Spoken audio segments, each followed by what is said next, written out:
I'm literally on a mission to design as many different things as possible, you know. I mean, clothes is just like the beginning of it, right? Like I've also done like graphics and stuff. So the only way for me to like design, you know, as many different things as I'd like, I need a team to be able to help me facilitate, because I can come up with the ideas, no problem. But it's about, you know, having that infrastructure to, you know, get it from ideation, you know, to reality.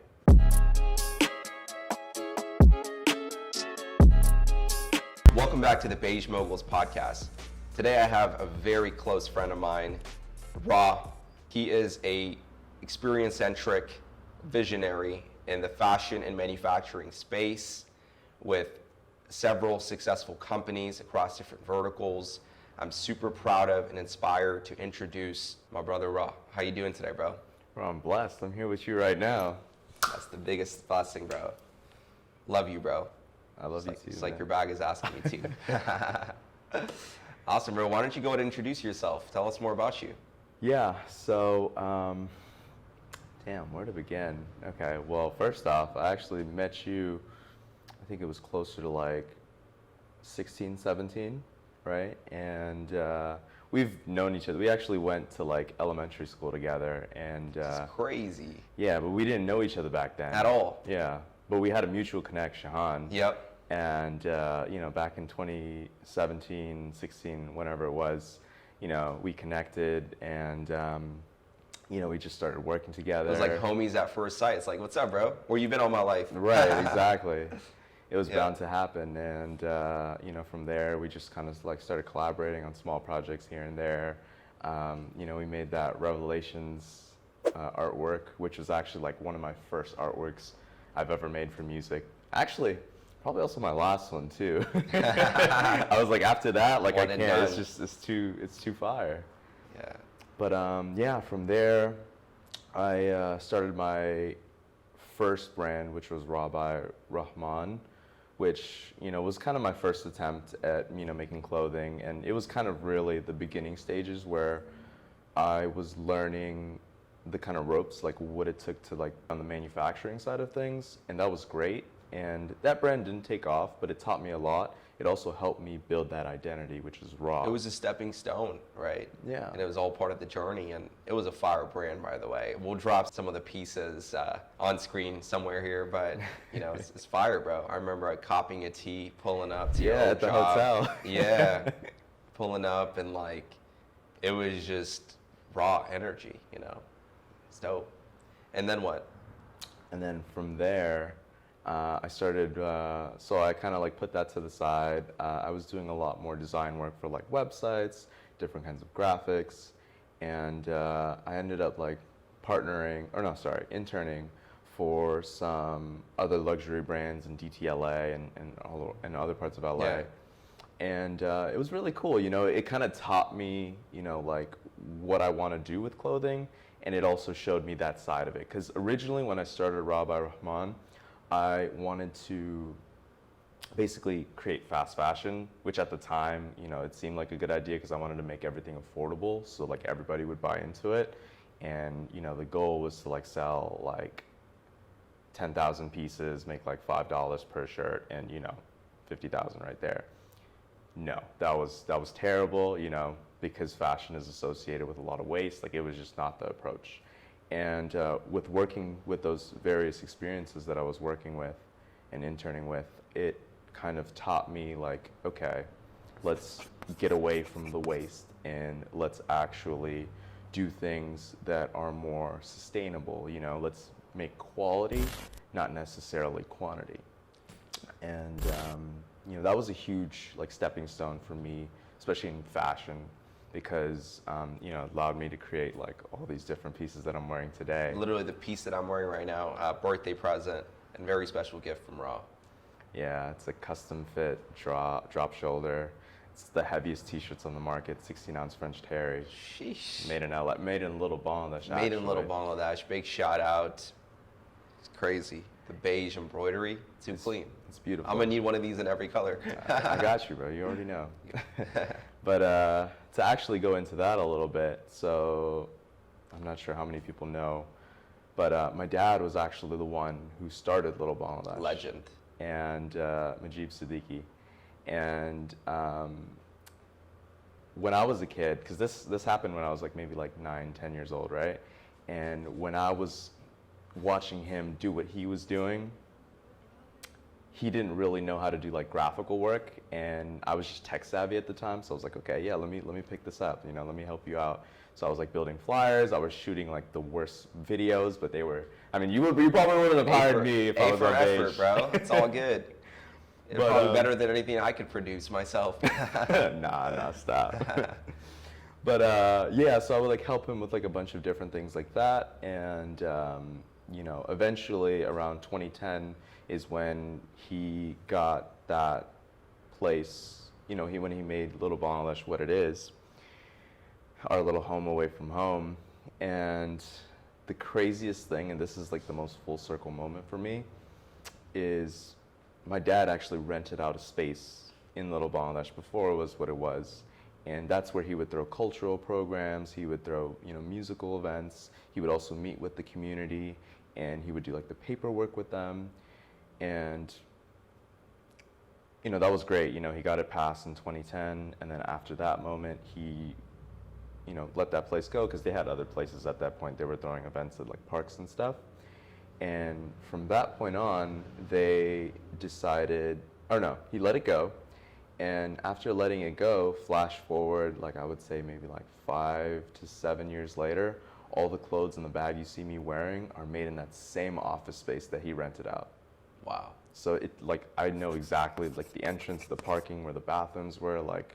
Talk about full circle. Like, that's absolutely insane. The same office space that Ra's dad used as his office is where his manufacturing HQ is, essentially. Yeah. That's crazy. It's the most surreal moment because, like, there's a particular path I have to take, right? And, you know, you're walking down this little alleyway that's right beside the street, and there's street posts, right? And you'll see every time I walk down that path, there's this big sign. It's like the best photo op if you want to find like a Little Bangladesh sign. It just says Little Bangladesh right there. Wow. It's just beautiful. It's a beautiful reminder. And I have to shout out the head of my production, which is Primo Gracia. And the reason I had to mention his name is he's a legend. He's been in the game for like 50 years. He's worked with people, like he's made custom fits recently for like Bia, Cardi B, Wow. Kylie Jenner, a lot of A-list celebrities. And one of the reasons why I had to mention him today was one thing that I've noticed especially in high fashion, is a lot of times, you know, the designers are the ones that are getting recognized, right? But there's a lot of these, you know, very skilled, talented artisans who are not getting the shine that they deserve. And, you know, I just wanted to take a quick moment to shout out Primo. If you're watching this, I have so much love for you. Thank you so much for like making my dreams reality. That man really just, he allowed me to create, you know, he allowed me to create that, bro. Shout out Primo for the legendary work that you do and for literally bringing so much of the vision from raw drip and raw manufacturing into life. Like that's beautiful. And you need a team, and that's something that we always talk about. So Yeah. how important do you feel like a team has been into your success?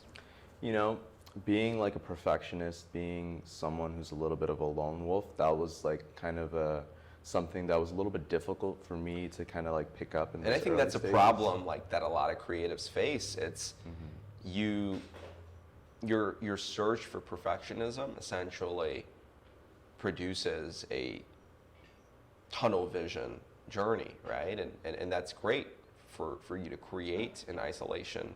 I think isolation is great for creation, but growth is rooted in community and in team. So how do you feel like you've transitioned from starting off with this vision and then building a team around it? Because your team's been going crazy as of late. So blessed. I'm honestly so blessed for that. It's just been monumental for me, you know. It really kind of allowed me to build systems that I can fall back on. And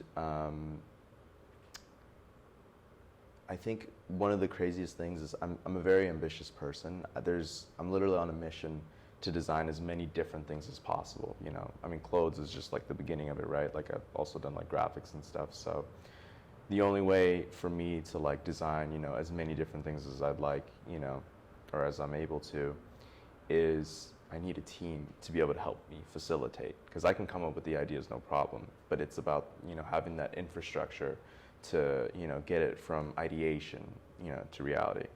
Yeah, 100%. What are some ways you've been able to build your team? I think one of the best things that I've been able to do is kind of show them the leader that I want to be, and really kind of provide value to them. Because one thing that I do, and I'm sure you'll vouch for me too, but I love to help people. I love to see them grow. I love to support them. Even if I don't necessarily get anything, from it, like it's just something that comes natural to me, And so it's like when I focus on those, things, right? Like it just, it also translates really well when building a team. So I'll basically like kind of, obviously they're, the people that are coming on board to my team, like they're helping my dreams grow, right? Yeah. But then I ask myself, okay, I love that you're supporting me and you're going really hard, and I appreciate all of that stuff, but it's like, how can I help you build your dream? Like, what is it that you're passionate about? Like, how can I add value to you? Because I don't want this to be a one-sided, relationship. I want it to be, mutually exchanging, information, ideas.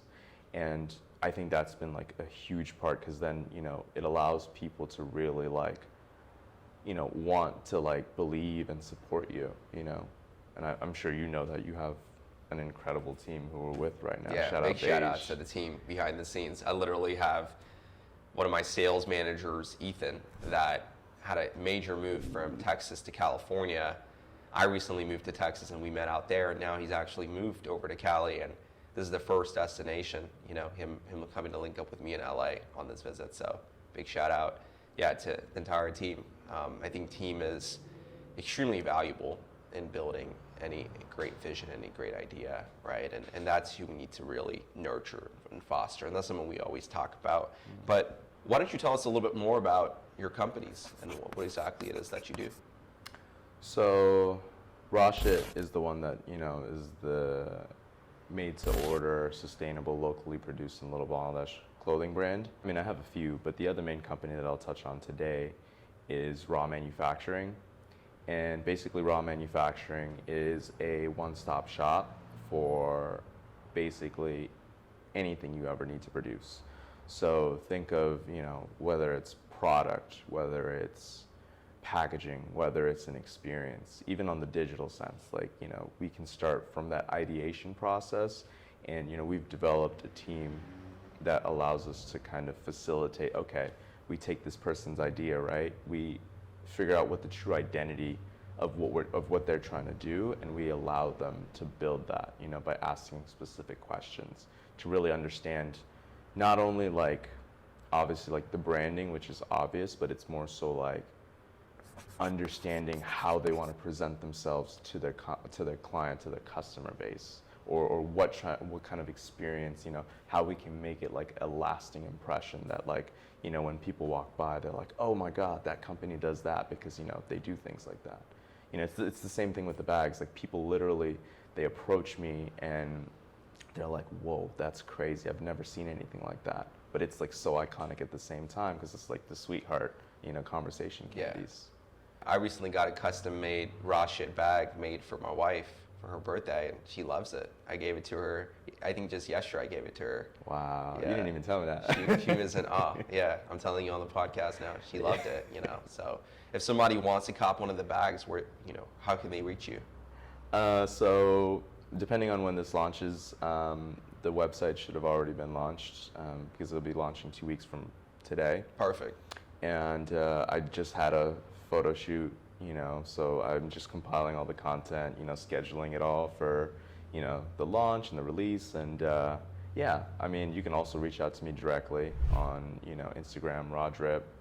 And then I take custom orders as well, for anyone who's interested. Dope. And then if you're interested in any sort of product sourcing, product packaging, raw manufacturing, the website's live. Dope ass website, by the way. Hey. Please do check it out. Hit his line. Let's all build together here. We have this incubator essentially of some of the greatest minds of our time, and I would say that you're one of the greatest creative visionaries of our time. So really want to give you your flowers, bro. Thank you, bro. And I have to give, some right back to you because, there's a lot of people who are working hard, but I just don't know that they're working, and not even to be comparing one another, but like you really are working like no one else I've ever seen before. Like it's ridiculous. It also makes me a little bit concerned because you work a little bit too hard, which is why I remind you, take care of your health. And so, that's obviously, you already know that's one of our core conversation topics. But, in addition to that, not only do you work very hard, but you have this beautiful ability to shut out all the noise. Because, there have been so many instances where like people would try to shoot you down and you did not let anything stop you. And I think that's one of the things I admire about you the most. Thank you, bro. That means a lot. Appreciate it. What's your definition of a mogul, Ra? I think when it comes to being a mogul, it's really the reason you do it, and I think it's the community that you build.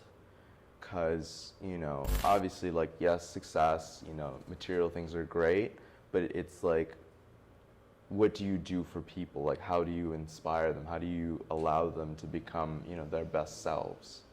And I think, if you want to be viewed as a leader or a mogul, that's something that, you just have. It's your innate characteristic where someone follows you, they support you, not because of how cool you look, but more so like, this is what this person stands for. And so to be a mogul, I feel like, it's more than just, materialistic things.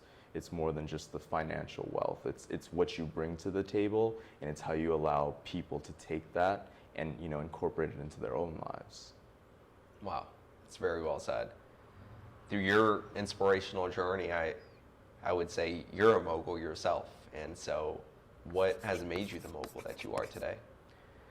Well, definitely my support circle. I mean, they've,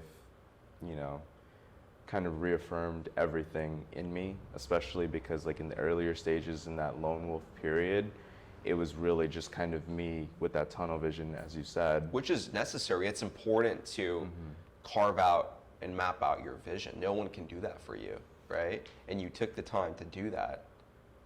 But then you guys literally reaffirmed it in me, and then it actually allowed me to see past that. Yeah. It allowed me to like see past the tunnel and really allowed me to be like, oh, okay, so this is who I truly am. And ever since like I made that connection to really just be unapologetically me, that's when really Raw was born, which was last year. Last year I dubbed the birth of Raw. This year's actually the growth of Raw. And it's, surrounded with, building our relationships, that we have nearest and dearest to us, building the communities around us, and the routines and the systems, and yeah, man. That's amazing. So what's next for Raw? One of the things that I want to do, obviously, support all my homies. I mean, that's first and foremost. You already knew that, though.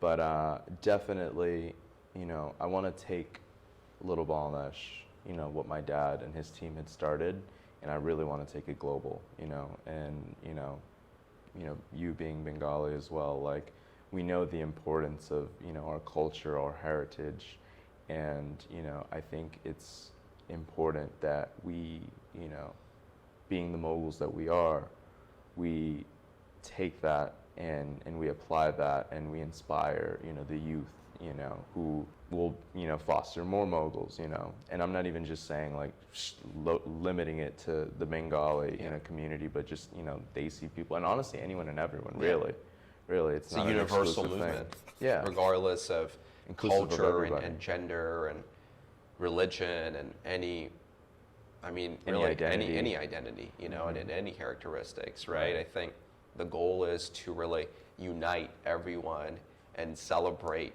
the best of what each person has to offer. and help us improve the not so desirable parts of ourselves. You know, it's a continual journey. America is wonderful just because we try to get the best of everyone. Yeah, and then it's something you do very well, you know, like you bring on all these team members and you know, regardless of whatever background they come from, you really like show them like, hey, like this is great what you guys bring to the table. Let me give you guys some more ideas, you know, let's build together. You know, you 100%. really create that community within your, you know, within your company, and you see the quality of the work that they do. Like it's incredible. You guys are in over 20 cities doing, you know, I don't even know how many shoots, but it's incredible. It's you know, it's a challenge. It's a challenge, but no, I love what we're doing over at Beige, man. We're building the world's largest videography and photography marketplace, and I think it's amazing the team that we developed. You know, with over 1,500 creatives nationwide. We're even recruiting creatives worldwide now. We're actually planning a Europe and a Middle East launch, inshallah, in the coming years. So inshallah. It's like, it's just going to continuously scale and grow.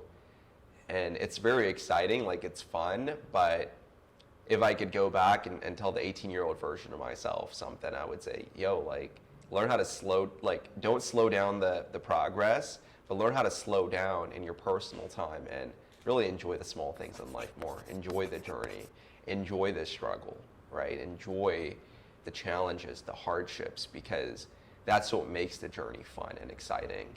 I would much rather struggle and grow through the struggle than have sunshine and rainbow and become a complacent fuck. Yeah. You know what I mean?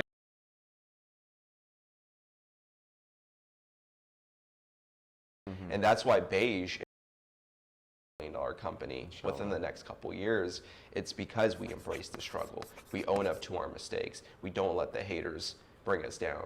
Ever. The haters only keep us relevant. That's all that it is. And so as we wrap this up, you know, what do we got going on today? Bro, we're gonna celebrate your 25th birthday. Yep. You know, in Pleasure Studios, which we're also shooting this podcast at. Beautiful. We banged out 4 back-to-back episodes of Moguls podcast, season 1. Many more podcasts to come, many more episodes to come. I'm super pumped, super excited. Thanks so much for hopping on the podcast, bro. Seriously, it's an honor to have you be one of the first ever guests on the Beige Moguls podcast. Truly an honor, bro. I mean, it's an honor to be here, man. And honestly, I'm going to take it a step further and say it's really an honor to just, you know, be your friend and be able to be, you know, to see you through all of it, you know. Just like that Revelations artwork, you know, I saw the gray scale, I saw the point where the, you know, colors started to flourish. And then, you know, I'm seeing you now, and it's just, it's an experience I couldn't even pay $1 billion for, to be honest with you. We've been through a whole lot. We've been to the moon and back, and A lot of trips. we're gonna keep circumnavigating the universe. Yeah, Yeah. together. Love you, bro. I love you too. Thanks for hopping on. Of course. All right. Well, that wraps up this episode of Beige Moguls. Thanks so much for tuning in. Super inspired to have a discussion with Ra. We definitely got to do a part 2 soon. For sure. If you want to connect with him, check out his socials in the link below. And we'll see you guys soon. Peace.